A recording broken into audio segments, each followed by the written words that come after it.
পৌরসভার কোন আইনে কি লেখা আছে এই লাইসেন্স দ্বারা দেওয়া হবে? শুধু বাণিজ্য লাইসেন্স বাণিজ্য করার জন্য এই লাইসেন্সগুলো দেওয়া হয়েছে। জিনিসগুলো আসলে মর্মান্তিক। একটা গাড়ির থেকেও অনেক বেশি একটা লাইসেন্সের দাম। এটা আপনারা দেখেন, আমরা কোন মিথ্যা গুজব নিয়ে রাজপথে যাব না। সত্যকে জয় করার জন্য প্রয়োজনে আমার জীবন দিব। এই প্যালেট যদি আমার হাতে থাকে, আমি এই প্যালেট যদি 15 বছর ভাড়া দিই, আজকে কেন এই প্যালেটের মালিক গাড়ি কিনবে, আমার গাড়ি বিক্রি করা হবে? এই লাইসেন্সের মালিক যদি আমি না হই, এই লাইসেন্স ভাড়া কিভাবে যায়? পৌরসভার কোন আইনে কি লেখা আছে এই লাইসেন্স ভাড়া দেওয়া হবে? আপনাদের ঘামের অধিকার যারা খর্ব করেছে, আপনাদের সেই অধিকার রক্ষার জন্য আপনাদের সহযোগিতা দরকার।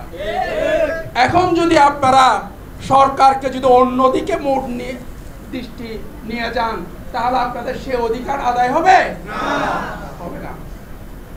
সেজন্য এই সরকার প্রথমেই বলছে সিন্ডিকেট চলবে না, মধ্যস্থতা ধান্দাবাজি চলবে না।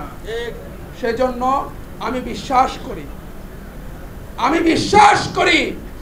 বিশ্বাস করি আপনাদের দাবি আদায় হবে ইনশাআল্লাহ।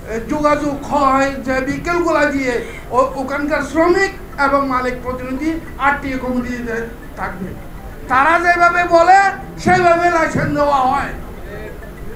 তাদের কাছ থেকে একটা অনুমোদন নিতে হয় লাইসেন্স দেওয়ার ক্ষেত্রে, এটাই নিয়ম। এখানে বলা বাহিল পৌরসভার কোনো অথরিটি নাই লাইসেন্স দেওয়ার। এগুলো আমি যৌক্তিকভাবে জিনিসগুলো আপনাদেরকে বলছি, আপনারা তো হয়তো এগুলো জানেন না।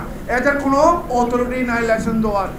শুধু বাণিজ্য লাইসেন্স বাণিজ্য করার জন্য এই লাইসেন্সগুলো দেওয়া হয়েছে।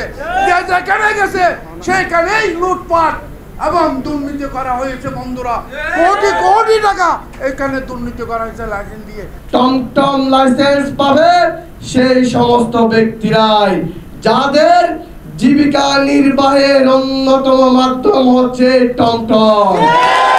লাইসেন্স পাবে সেই সমস্ত দিনমজুররাই যাদের আয়ের একমাত্র মাধ্যম হচ্ছে টমটম।